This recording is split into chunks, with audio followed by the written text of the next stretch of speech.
জয় রাধা বারে বারে লোহনী দোষা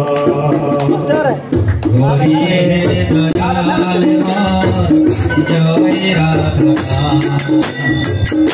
বারে বারে লোহনী দোষা হরে দয়াল মোর জয় রাধা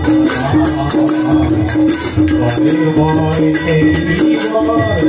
লোহনী দোষা হরি হে দয়াল মোর জয় রাধা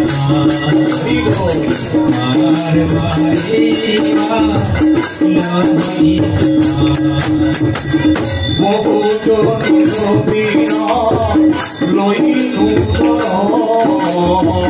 বহু জনি গোপীনা লইনু নিজ কোনে কি পাত্র মধমদার বহু জনি গোপীনা লইনু নিজ গুণে কৃপা কর হরে দয়াল জয় রাধা হরে বারে লোহনী দোষা হরি হে দয়াল জয় রাধা বারে বারে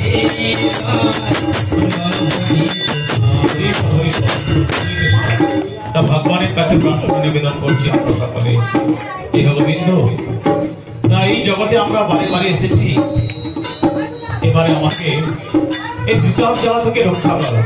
আমি আর এই জগতে আসতে চাইছি না, এভাবে কষ্ট আর আমার সহ্য হচ্ছে না। আমাকে তোমার চরণে আমাকে হানি করে দাও। বারবার এই জগতের কষ্ট বিকাশ জ্বালা আমি আর সহ্য করতে পারছি না। এটাই হচ্ছে আমাদের সকলের প্রার্থনা হোক। জগত কারণ তুমি জগৎ তোমার কারণ আলো নয় রাধা জগৎ কারণ তুমি জগৎ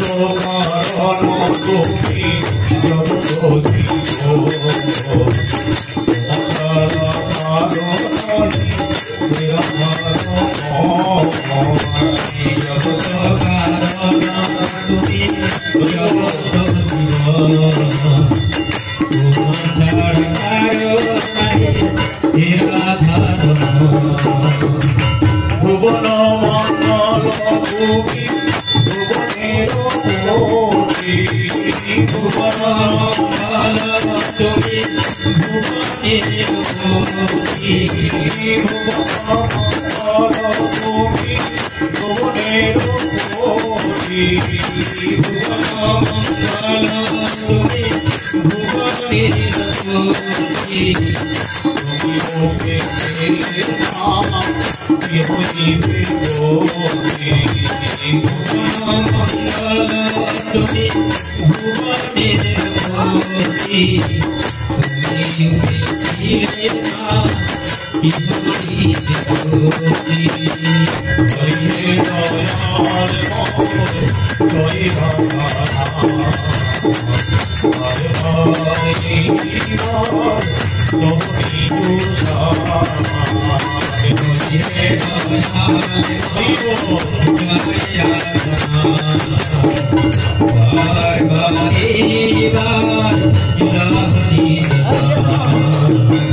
ভাবিয়া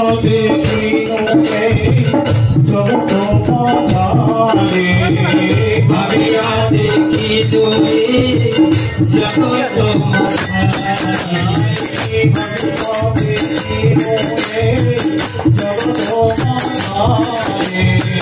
ভাবিয়া দেখি তুমি জগত মাঝে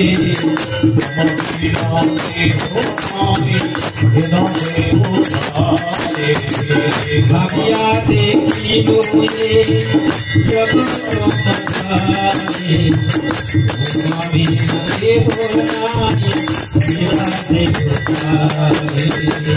হরিকে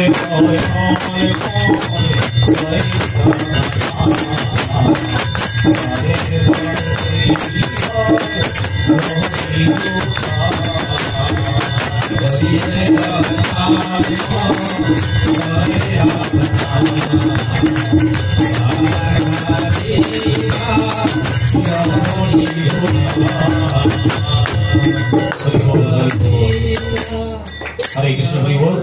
তাহলে এইবার যথারীতি আমরা ভগবান শ্রীকৃষ্ণের চরণে প্রার্থনা নিবেদন করলাম, হে গোবিন্দ, আমি বারবার এই যন্ত্রণা সহ্য করতে পারছি না, আমাকে তুমি পরিত্রাণ করে দাও, মানে তোমার চরণে স্নান করে দাও। পরবর্তীকালে আছে ভাবিয়া দেখে নেই জগত মাঝে, আমরা কিন্তু কোনোদিন ভাবিনি এই জগতের মাঝে তুমি ছাড়া আর জগতে কেউ নেই। এই কথাটা যদি আমরা ভেবে ফেলি একটাবার, এই জগতে কৃষ্ণই হলেন সর্বময় কর্তা, তিনি যা করাচ্ছেন আমরা তাই করছি, আর তিনি যথারীতি আমাদেরকে যেভাবে চালাবেন সেভাবেই আমরা চলবো। শরণাগতি, আমরা যদি পূর্ণোত্তমে শরণাগতি হয়ে যাই তাহলে কিন্তু ভগবান গোবিন্দ শ্রীহরি আমাদেরকে নিশ্চয়ই কাছে টেনে নেবেন, কোনো অসুবিধা নেই। তাহলে এটা আমাদেরকে বরাবরই ভাবতে হবে যে গোবিন্দ আমরা আমাদেরকে সর্বদা লক্ষ্য রেখেছেন। হরে কৃষ্ণ হরি বল। চিন্ময় প্রভু আছেন, উনি আছেন, কীর্তন করবেন।